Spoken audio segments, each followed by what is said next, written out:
ರೂಪಿಗೆ ಸೋತೆನೋ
ನಾವೇಡುವೆ ರೂಪಿಗೆ ಹೋದೆ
ಬಗೆಯ ಕಲಿಸಲು ಮುನ್ನ ಮಗವ ತೋರುವೆ ಮುನ್ನ ಮಗವ ತೋರುವೆ ನಾ ಬೇಡುವೆ ನಾ ಬೇಡುವೆ ನಾ ಬೇಡುವೆ ನಾ ಬೇಡುವೆ ನಾ ಬೇಡುವೆ ಮಾರ ಮತಿಯನ್ನು ಸೈರಿಸದ ರೂಪಿ ಸೋದನು ಸೈರಿಸದ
ನಿಮಗೊಂದು ದಾರಿ ತೋರಿಸಬೇಕು ಅಂತ ನಾನು ಇಲ್ಲ ಇಲ್ಲ ಇಲ್ಲ ಇಲ್ಲ, ನಿಮ್ಮ ಒಂದು ದಾರಿ ತೋರಿಸಬೇಕು ಅಂತ ನಿಂತವಳು. ಹೌದಾ? ಹೌದೌದು, ಇಷ್ಟು ಉಪಕಾರ ಮಾಡಿದ್ದೀರಿ ನೀವು. ಇದು ಮತ್ತೆಂತದ್ದು ಅಲ್ಲ, ಮತ್ತೊಂದು ನಿಮ್ಮಿಂದ ಕಾರ್ಯ ಆಗಬೇಕು, ಏನು? ಹಾಗಾಗಿ ನಿಮ್ಮಲ್ಲಿ ಕೇಳಿಕೊಳ್ತಾ ಇರೋದು. ಹೌದು, ಇದು ನನ್ನ ಬಯಕೆಯನ್ನು ಈಡೇರಿಸಬೇಕು. ನೀವು ಬೇಡುವುದು ನಾನು ಮತ್ತೆ ಬೇಡಲಿಕ್ಕೆ ನಾನು ಕೊಡ್ಲಿಕ್ಕೆ ಅಂತದಿಲ್ಲ. ಅಯ್ಯೋ ಅದು ಬೇಡ. ಅಯ್ಯೋ ನಾಗಗಳು ಅಂತಂದ್ರೆ ಸಂಪತ್ತೇ ಉಂಟು, ಅವರು ಬೇಕಾದಷ್ಟು ಉಂಟು.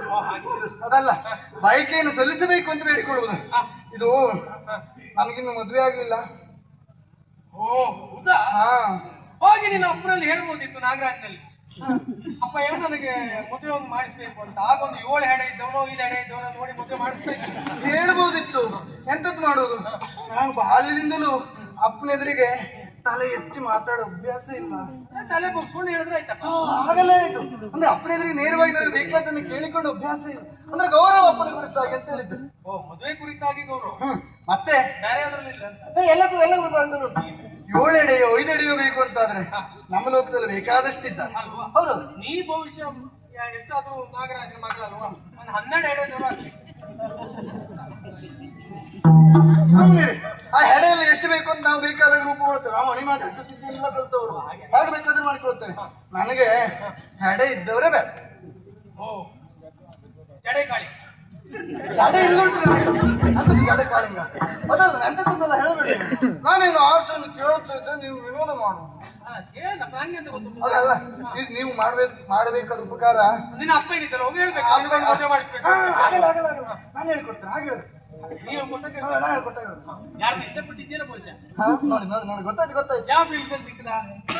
ಬಿಲ್ದಲ್ಲಿ ಸಿಕ್ಕಿದ್ದಲ್ಲ, ಮೇಲಿಂದ ಕೆಳಗೆ ಬಂದು ಅವತರಿಸಿದೆ. ಈಗ ನೋಡಿ, ನಮಗೆ ಕೆಲವು ಸಮಸ್ಯೆ ಆಗುವುದೇ ಅದು. ಈ ಗಂಡು ಮಕ್ಕಳ ಪ್ರೀತಿ ಹೆಣ್ಣು ಮಕ್ಕಳ ಪ್ರೀತಿ ಹೇಗೆ ಗೊತ್ತಾ? ಹೆಣ್ಣು ಮಕ್ಕಳ ಪ್ರೀತಿ ಹೇಗೆ, ಯಾರನ್ನೊಬ್ಳು ಇಷ್ಟಪಟ್ಲು ಅಂತಾದ್ರೆ ಜೀವನ ನೀಡಿ ಅವಳಿಗೆ ಬಿಟ್ಟರೆ ಮತ್ತೆ ಯಾರಿಗೂ ಗೊತ್ತಾಗುದಿಲ್ಲ.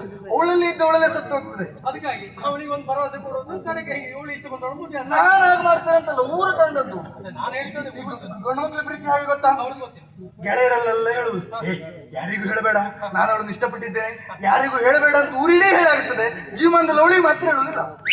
ನೋಡಿ ಅನುಭವ, ಅದು ಪ್ರಾಮಾಣಿಕವಾದ ಪ್ರೀತಿ. ಹಾಗೆ ಎಂತದ್ದು? ಎಲ್ಲವರನ್ನು ಹೇಳ್ಕೊಂಡು ಅವಳಿಗೆ ಗೊತ್ತಿಲ್ದಿದ್ದಾಗ ಪ್ರೀತಿ ಮಾಡುದು.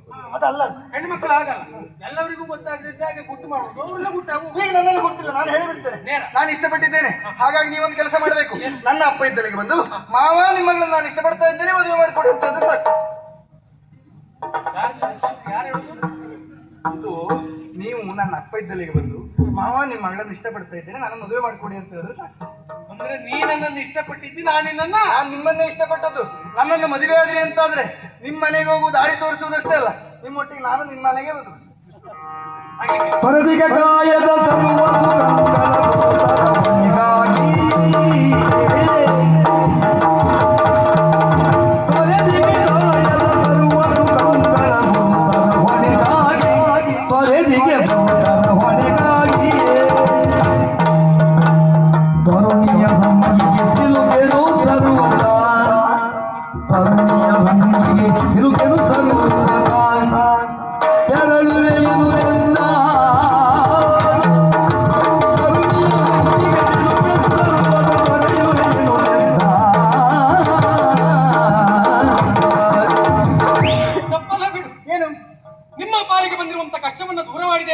ನನ್ನನ್ನು ಪ್ರೀತಿಸಿ ನನ್ನ ವರಿಸಬೇಕೆನ್ನುವಂತ ನೀನು ತೀರ್ಮಾನಕ್ಕೆ ಬಂದ್ರೆ ಅಪರಾಧವಲ್ಲ, ಆಕ್ಷೇಪವಲ್ಲ.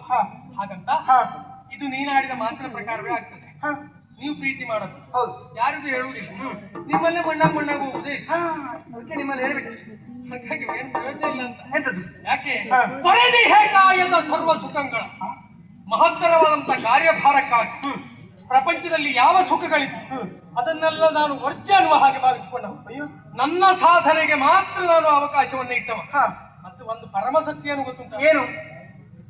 ವಿದ್ಯೆ ಕಲಿಯುವ ಸಂದರ್ಭ, ಸಾಧನೆ ಮಾಡುವ ಸಂದರ್ಭ, ಈ ಪ್ರೀತಿ ಪ್ರೇಮ ಅಂತ ಹಿಡ್ಕೊಂಡು ಯಾವ ಹೋಗ್ತಾನೆ ನೋಡು, ಅವು ದಾರಿ ಮೇಲೆ ಬಿಡು. ಸುಮ್ಮನೆ ನಮ್ಮ ಲೋಕದಲ್ಲೆಲ್ಲ ಹಾಗೆ ಆಗಲಿಲ್ಲ. ನಾನು ನಮ್ಮ ಲೋಕ ಸುದ್ದಿ ಹೇಳಿ ನಾನು ನಿಮ್ಮ ಲೋಕಕ್ಕೆ ಬಂದದ್ದು ಇವತ್ತೇ. ಹೌದು, ನೀನು ಒಂದ್ ವೇಳೆ ನಿನ್ನ ಮದುವೆ ಆದ್ರೆ ಕರ್ಕೊಂಡು ಹೋಗೋದು ನಮ್ಮ ಲೋಕಕ್ಕೆ ಅಲ್ವಾ? ಹೌದು, ಆ ಲೋಕದಲ್ಲಿ ಇದೇ ಪದ್ಧತಿ. ಅದಕ್ಕಾಗಿ ನಮ್ಗೆ ಈ ಪ್ರೀತಿ ಬೇಡ, ಈ ಪ್ರೇಮ ಬೇಡ, ಈ ಬಂಧನಗಳು ಯಾವುದು ಬೇಡ. ಬಂಧನ ಮುಕ್ತವಾಗಿ ಯಾವುದನ್ನು ಸಾಧಿಸಬೇಕೆನ್ನುವಂತ ತೀರ್ಮಾನದಲ್ಲಿ ಇದ್ದವ ನಾನು. ಅದಕ್ಕಾಗಿ ತರುಣಿಯ ಹಂಗಿಗೆ ಸಿಲುಕೆನು ಸರ್ವ ಆಗಲೇ ಬಿಡಿ. ನಮ್ಮ ಊರಲ್ಲಿ ಎಷ್ಟು ಜನ ಮದುವೆ ಆದವರು ಇರ್ತಾರೆ. ಮದುವೆ ಆದ್ಮೇಲೆ ನಾನು ಓದಿಸ್ಕೊಂಡು ಹೋಗ್ತಾರೆ ಅಂತ ಹೇಳಿದ್ರೆ ಮದುವೆ ಆದವರು ಇರ್ತಾರೆ.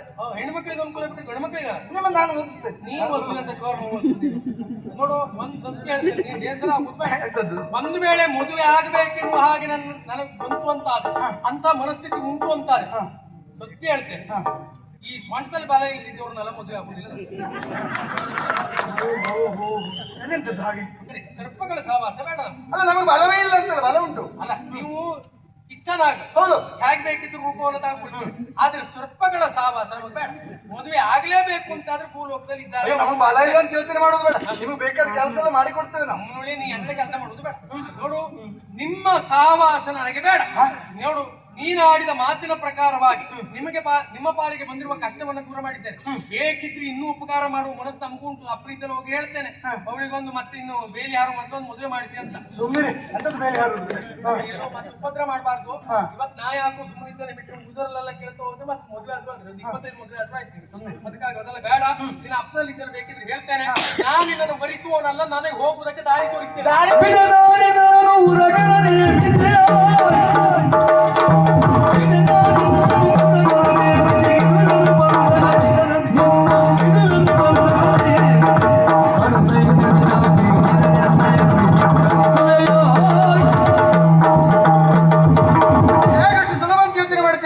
ನಾನು ನಿಮ್ಮಲ್ಲಿ ದೈನ್ಯದಿಂದ ಬೇಡಿಕೊಳ್ತಾ ಇದ್ದೇನೆ. ನಿನ್ನ ಮದುವೆಯನ್ನ ಬೇಡುವುದೇ ನೋಡಿ, ಹೀಗೆಲ್ಲ ಚುಚ್ಚಿ ಮಾತಾಡಬೇಡಿ ನೀವು. ಹೇಳತ್ತಾ? ಅದಲ್ಲ ನಾನು ಹೇಳಿದ್ದು. ನಾನು ಇಷ್ಟು ದೈನ್ಯದಿಂದ ನಿಮ್ಮಲ್ಲಿ ಕೇಳಿಕೊಳ್ತಾ ಇದ್ರು ನನ್ನ ನುಡಿಯನ್ನು ಧಿಕ್ಕರಿಸ್ತಾ ಇದ್ದೀರಿ ನೀವು. ತಿರಸ್ಕರಿಸಿ. ಅದೇ ತಿರಸ್ಕರಿಸ್ತಾ ಇದ್ದೀರಿ. ಪ್ರೀತಿಯಿಂದ ಅಂತದ್ದು ಪ್ರೀತಿಯಿಂದ ತಿರಸ್ಕಾರ ಮಾಡೋದು ಅಂದ್ರೆ ನಿನ್ನ ಮಾತನ್ನ ಪ್ರೀತಿಯಿಂದ ಸ್ವೀಕಾರ ಮಾಡಿ ಅದು ಆಗದು. ಒಂದೇಳೆ ನಿಮ್ಮ ಮದುವೆ ಆಗುವುದಿಲ್ಲ ಅಂತಂದ್ರೆ ಆದ್ರೆ ಮದುವೆ ಆಗಬೇಕು ಅಂತಿಲ್ಲ, ನನ್ನ ಬಯಕೆಯನ್ನು ಈಡೇರಿಸಿ ನೀವು ಮುಂದೆ ಹೋದ್ರೆ ಸಾಕು. ಅಷ್ಟಾದ್ರೂ ಆಗ್ತದೆ ನಿಮ್ಮಿಂದ. ಮನೆಗೆ ಇಲ್ಲಿಗೆ ಬರ್ತೀಯ ಅಂತ ನಂಗೆ ಗೊತ್ತು. ಗೊತ್ತಾಗಿ ಹೇಳಿದ್ದು ನಿನ್ನ ಮದುವೆಯನ್ನ ಬೇಡುವುದೇ ಅಂತ. ಅದಲ್ಲ, ಯೋಚನೆ ಮಾಡಿ. ಇಷ್ಟು ಪ್ರೀತಿಯಿಂದ ಬೇಡಿಕೊಳ್ತಾ ಇದ್ರು ನನ್ನ ನುಡಿಯನ್ನು ಧಿಕ್ಕರಿಸಿ ನೀವು ಹೋಗುತ್ತೀರಿ ಅಂತಾದ್ರೆ ಕೇಳಿದ್ದೀರಾ? ಉರಗಪಾಶ ನಾಗಪಾಶ, ಅದೇ ನಾಗಪಾಶದಿಂದ ನಿಮ್ಮನ್ನ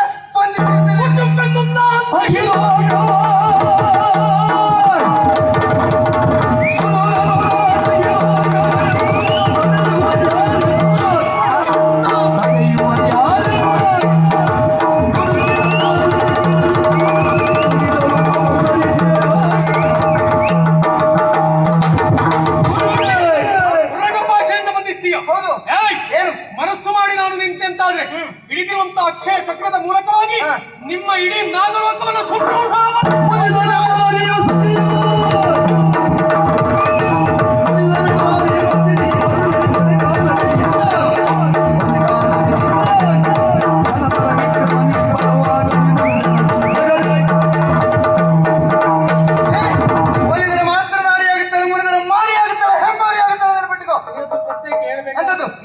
ಯಾವುದು ಹೆಮ್ಮಾರಿ ಆಗುತ್ತಾರೆ ನಿಮ್ಮ ಪಾಲಿಗೆ. ಏನು ನಿಮ್ಮಲ್ಲಿರುವಂತಹ ಸೌಂದರ್ಯದ ಅಹಂಕಾರ, ನಿಮ್ಮಲ್ಲಿರುವಂತಹ ಪರಾಕ್ರಮದ ಅಹಂಕಾರ, ನಿಮ್ಮಲ್ಲಿರುವಂತಹ ವಿದ್ಯಾ ಅಹಂಕಾರದಿಂದಾಗಿ ಇಷ್ಟೆಲ್ಲ ಮಾತಾಡ್ತಾ ಇರೋದಲ್ವಾ? ಯಾವ ಅಹಂಕಾರ ವಲಯದಿಂದ ಮಾತಾಡ್ತಾ ಇದ್ದೀರೋ ಅದೇ ವಿದ್ಯೆ ಎನ್ನುವುದು ನಿಮ್ಮ ಕೊನೆಯ ಕಾಲದಲ್ಲಿ ಪ್ರಯೋಜನಕ್ಕೆ ಹೋಗಲಿ ಹೋಗಲಿ ಹೋಗಲಿ.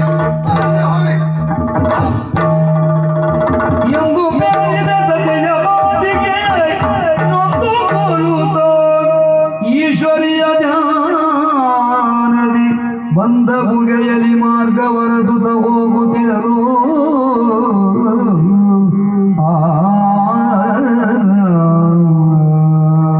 ನನ್ನನ್ನು ಶಪಿಸಿಯೇ ಬಿಟ್ಟು ನೀನು ಗಳಿಸಿರುವಂತ ವಿದ್ಯೆ ನಿನ್ನ ಕೊನೆಯ ಕಾಲದಲ್ಲಿ ಮರೆವೇ ಆಗ್ಲಿ ಹೋಗಿ. ಈ ಶಾಪ ನನ್ನನ್ನು ಬಾಧಿಸ್ತದ? ನೊಂದ ಹೆಣ್ಣಿನ ಶಾಪ ತಟ್ಟೀತೆ ಬಿಟ್ರೆ ಕಾಮಾಂಧ ಹೆಣ್ಣಿನ ಶಾಪ ಯಾವತ್ತಿಗೂ ತಟ್ಟಲಿಕ್ಕೆ ಸಾಧ್ಯ ಇಲ್ಲ. ಇವಳು ನನಗೆ ದಾರಿ ತೋರಿಸುವ ಅಗತ್ಯವೂ ಇಲ್ಲ.